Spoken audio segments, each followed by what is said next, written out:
오늘은 나무 생각 순서에 따라서 설교 리마인드 묵상으로 그래서 기도 하박국 말씀을 나누도록 하겠습니다. 저는 교육국 미취학부를 섬기는 심혜경 목사입니다. 오늘 나무 생각에 적혀 있는 이 말씀의 제목처럼 여러분은 하나님의 섭리가 참 당황스럽다고 느껴보신 경험이 있으신가요?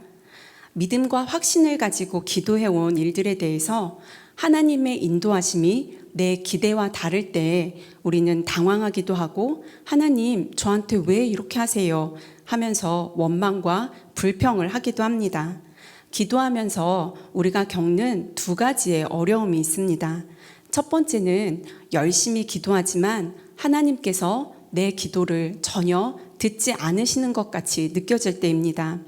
아무리 부르짖어도 응답이 없고 내 삶에 작은 변화도 일어나지 않는데 과연 언제까지 기도해야 하는지, 혹시 내가 기도를 잘못하고 있는 건 아닌지, 아니면 하나님 앞에서 내가 인식하지 못한 어떤 죄의 문제가 있는 건 아닌지 여러 가지 갈등과 고민이 우리의 마음을 어지럽게 합니다.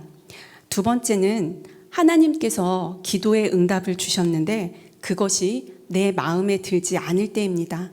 차라리 아무 말씀도 하지 않으셨다면 인내하면서 기도하면 됩니다. 그런데 주신 응답이 내 마음에 맞지 않을 때는 더욱 난감합니다. 오늘 본문에 보면 하박국 선지자도 이러한 어려움 가운데 처해 있습니다. 하박국 선지자가 예언하며 활동했던 시기는 남유다가 바벨론에게 멸망하기 직전입니다.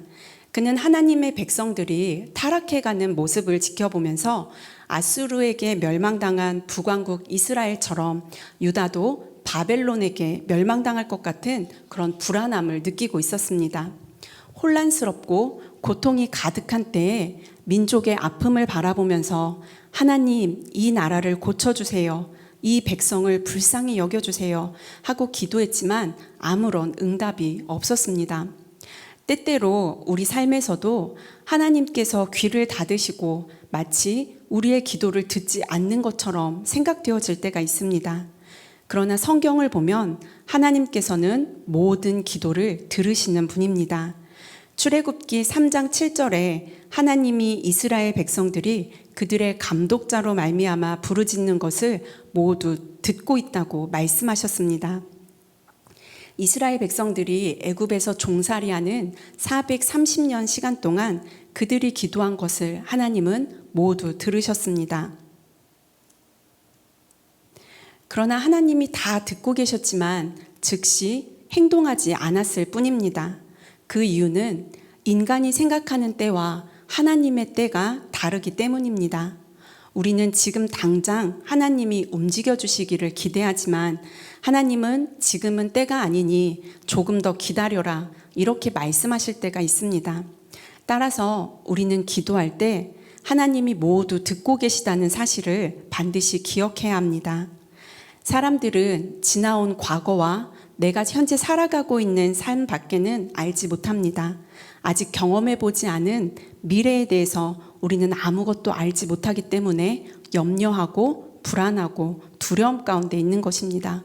그러나 우리 하나님께서는 세상의 처음과 끝을 모두 아시는 분입니다.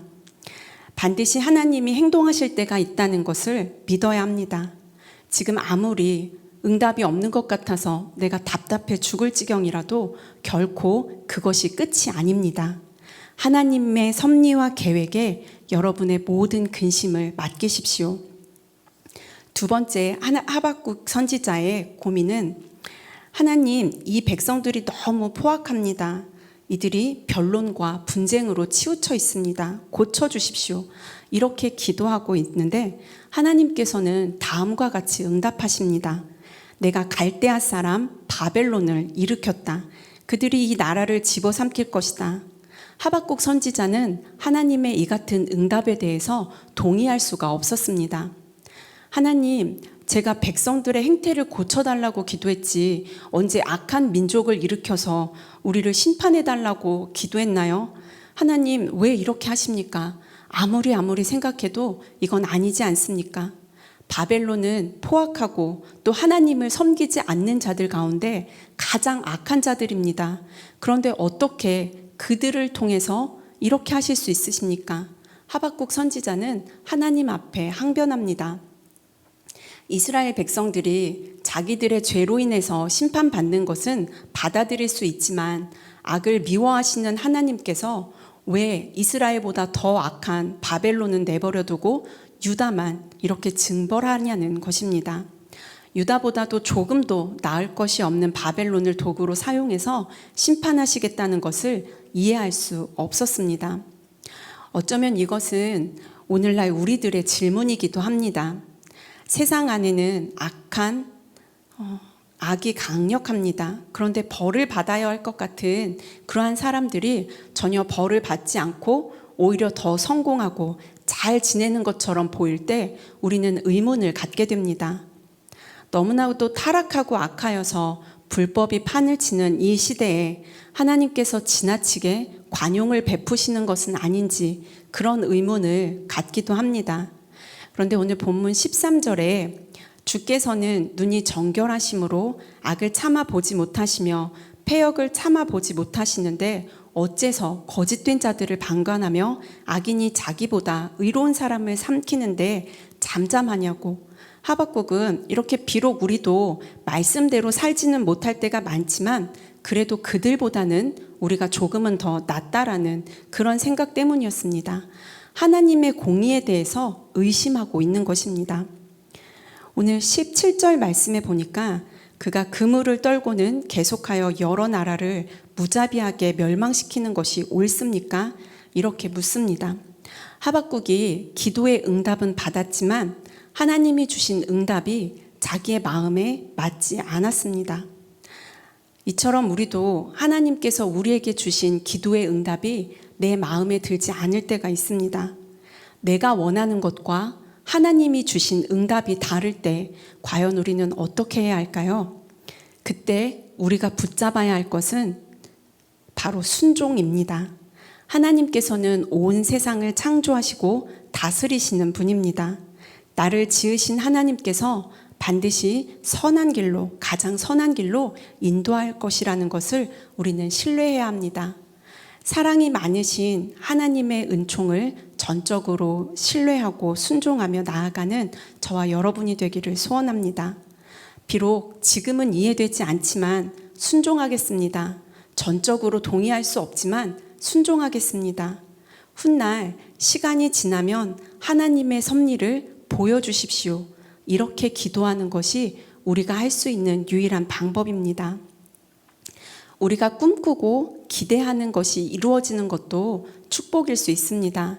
그러나 그렇지 못한 순간에서도 하나님께서 우리와 동행하시고 또 말씀해 주시는 것, 그 하나님의 뜻에 아멘하며 따라갈 수 있는 것이 진정한 축복이라는 사실을 믿으시기 바랍니다.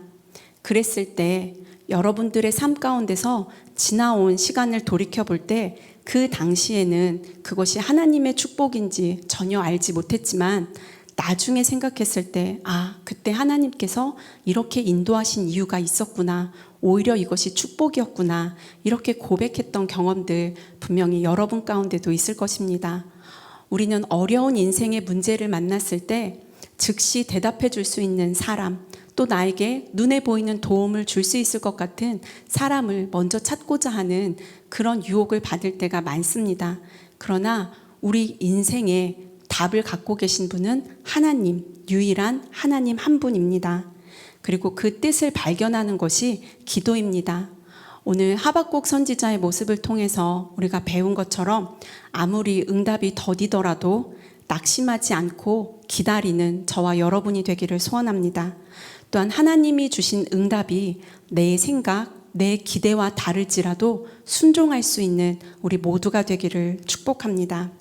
다 함께 기도하겠습니다.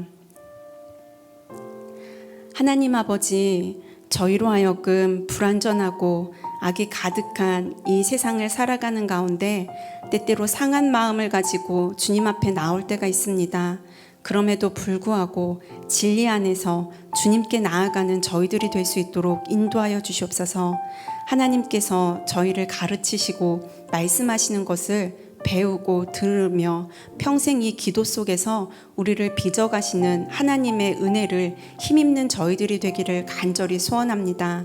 하나님, 어떠한 상황과 순간 속에서도 내 기대와 다를지라도 하나님이 주시는 그 응답에 기뻐하고 감사하며 순종하는 저희 모두가 될 수 있도록 인도하여 주시옵소서. 예수님의 이름으로 기도드립니다. 아멘.